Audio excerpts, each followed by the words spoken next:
All right, so trad gear. Some more pictures of trad gear. Big wall climbing, talked about that already. Seconding, this person is seconding coming up after the lead climber. Talked about that already. And there we go. Aid climbing, we talked about that already, but here's some pictures of it. We talked about why we aid climb. Look how small that crack is. Sometimes it just won't take your fingers, so you have to aid climb, right? It'll only accept gear, skinny gear, and not your fingers. That's why we aid climb sometimes. How to do it, it's pretty complicated. You've probably seen these guys, got people like this hanging out on a portal. We call this a portal ledge, sleeping overnight on the rock.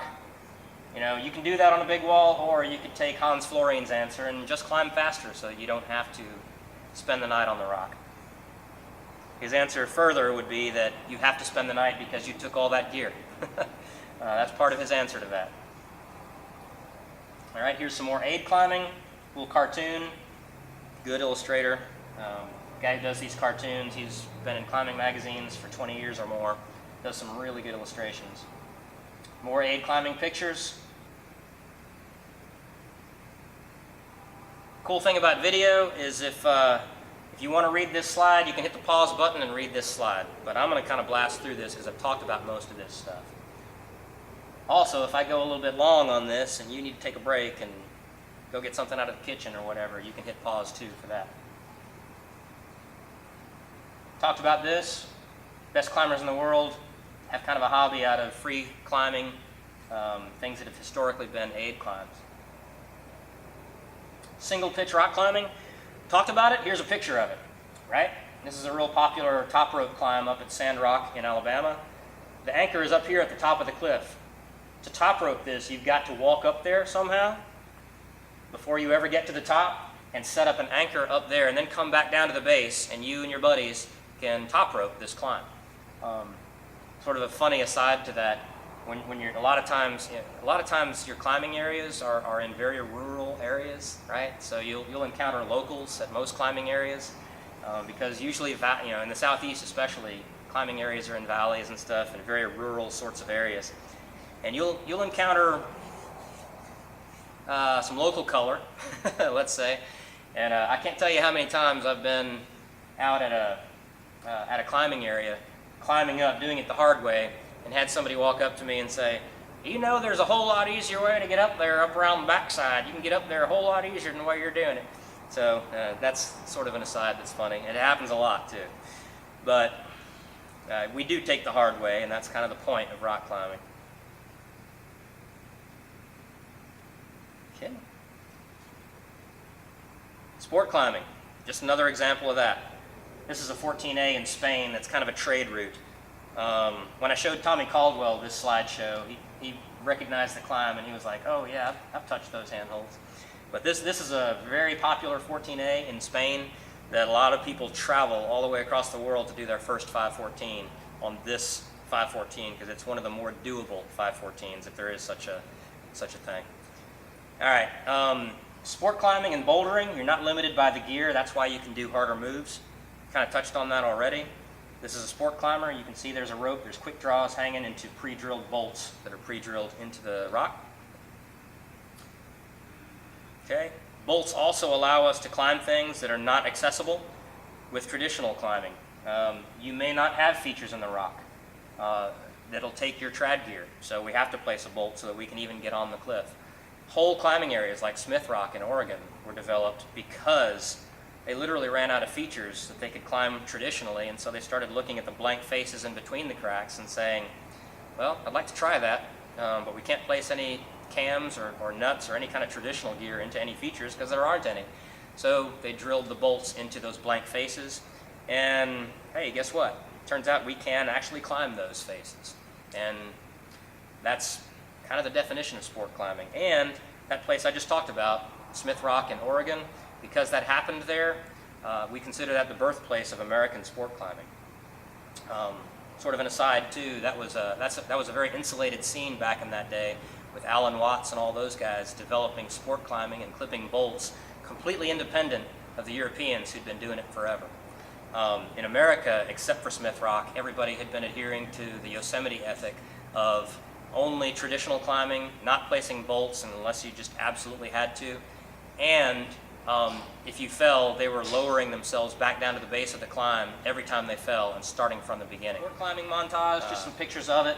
Once again, really blank faces, can only be protected by bolts.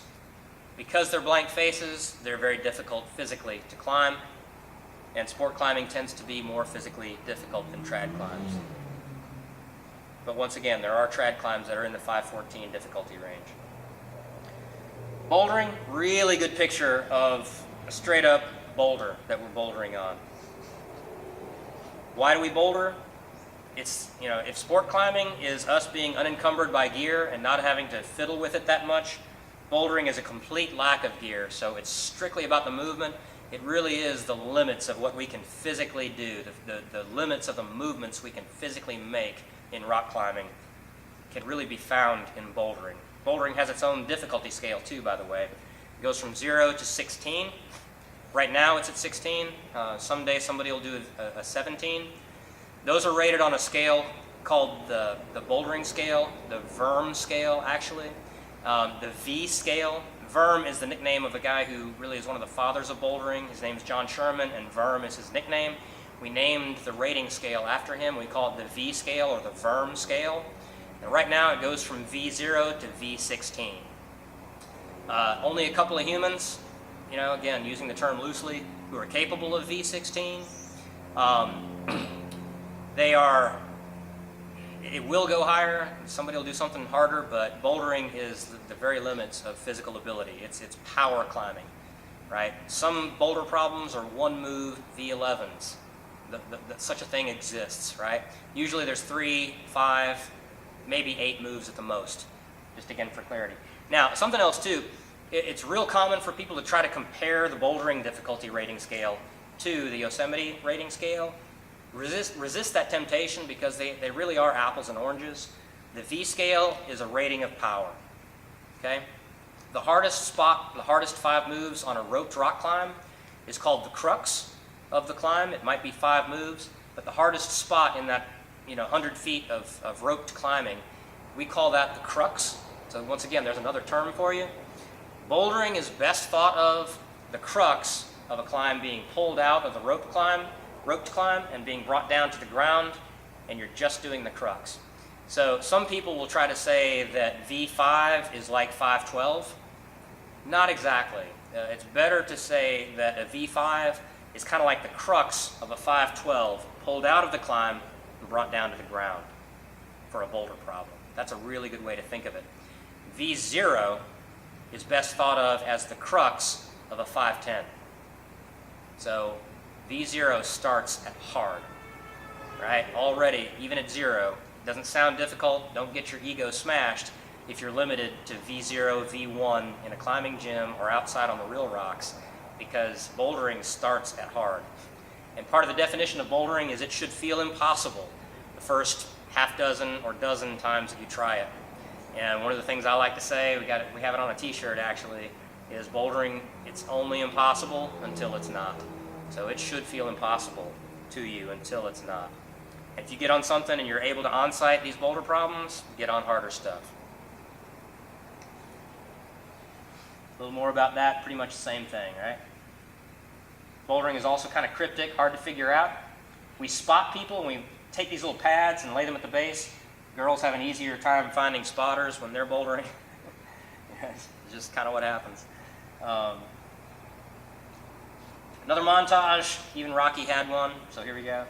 Bouldering montage, collage, okay, it's a collage, not a montage, but right there, that's actually me. This is out in Smith Rock that we were talking about earlier, one of my favorite climbing areas. I used to go out there like 4 times a year when I was climbing professionally and full-time, but love it out there. Just a little bit more about climbing fitness though. Once again, we said it earlier, climbers have the highest strength to weight ratio on earth. We've got a ridiculous amount of core strength because every move that we make is a core strength move, and we don't plateau because every time we make a move, it's unique. Unless we repeat a route that we've done before, every move we make is unique, so we never plateau. And that's why climbers look like they do and perform like they do.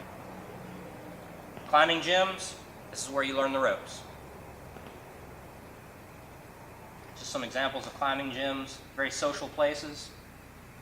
And we can dream up any shape we want when we build. We're our own builders here at Treadstone, and we can dream up any shape and build it. By the way, if you need a climbing wall built, we're your guys for that. Whole separate company, Treadstone Climbing Construction. Competitions, talked about that already. Just some cool images though. Hans Florine, real life superhero, speed climber. Just a weird picture that doesn't fit anywhere else, so I put it here. How to get started. Hire somebody who's got a good reputation or who's a professional. More information, go to treadstoneclimbing.com. That's our website. Thank you for listening. Happy climbing. I'm Mark with Treadstone. Thank you.